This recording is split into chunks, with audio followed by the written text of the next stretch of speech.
श्री कृष्ण ने गीता में शब्दों की बहुत बड़ी महिमा बताई है। कहा है कि शब्द संभाल के बोलिए, शब्द के हाथ न पाँव रे। एक शब्द औषध करे और एक शब्द करे घाव रे। ये शब्दों के घाव ऐसे हैं जो कि कई सालों तक हम भूल नहीं पाते हैं। और किसी भी तलवार के या किसी भी चीज़ों के घाव फिर भी टाइम भर जाते हैं, लेकिन शब्दों के घाव भरना बहुत ही मुश्किल है। महाभारत की लड़ाई के नींव भी ये शब्द ही थे। जब सभी पांडवों ने अपना शीश महल बनाया था, तो उन्होंने सभी देश आसपास के सारे राजा महाराजाओं को उसमें आमंत्रित किया था। उस वक्त दुर्योधन भी उनके साथ ही था।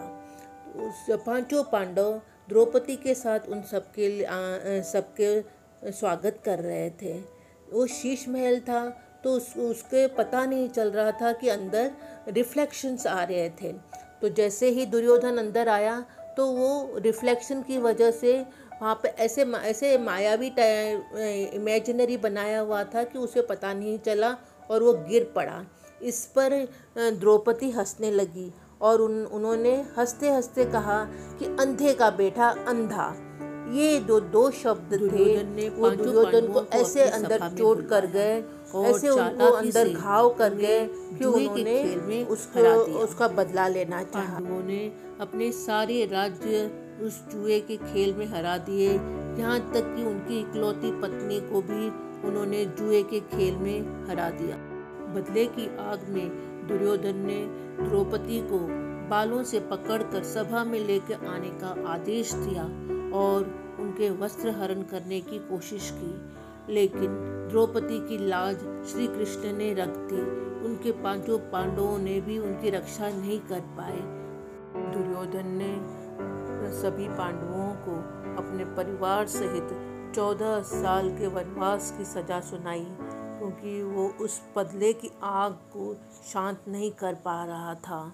जब वो 14 साल पूरे होकर जब वापस हस्तिनापुर में आए, तब उन्होंने श्री कृष्ण को संधि के लिए भेजा। श्री कृष्ण ने दुर्योधन से कहा, अभी पांचों भाइयों को 5 छोटे छोटे गांव दे दो और सभी खुशी पूर्वक प्रेम पूर्वक रहो। लेकिन बदले की आग में झुलस रहे दुर्योधन ने कहा कि मैं इन्हें 5 गांव तो क्या, सुई के नोक जितनी जमीन भी नहीं दूंगा। इसलिए अपने हक की प्राप्ति के लिए कौरवों और पांडवों के बीच लड़ाई छिड़ गई। इस लड़ाई का नाम था महाभारत। इस महाभारत की लड़ाई में कई कुलों का नाश हुआ, बहुत बड़ा नरसंहार हुआ, लेकिन इस महाभारत की नींव थी वही 2 शब्द, अंधे का बेटा अंधा। इसलिए शब्दों की रचना बहुत संभाल के करनी चाहिए।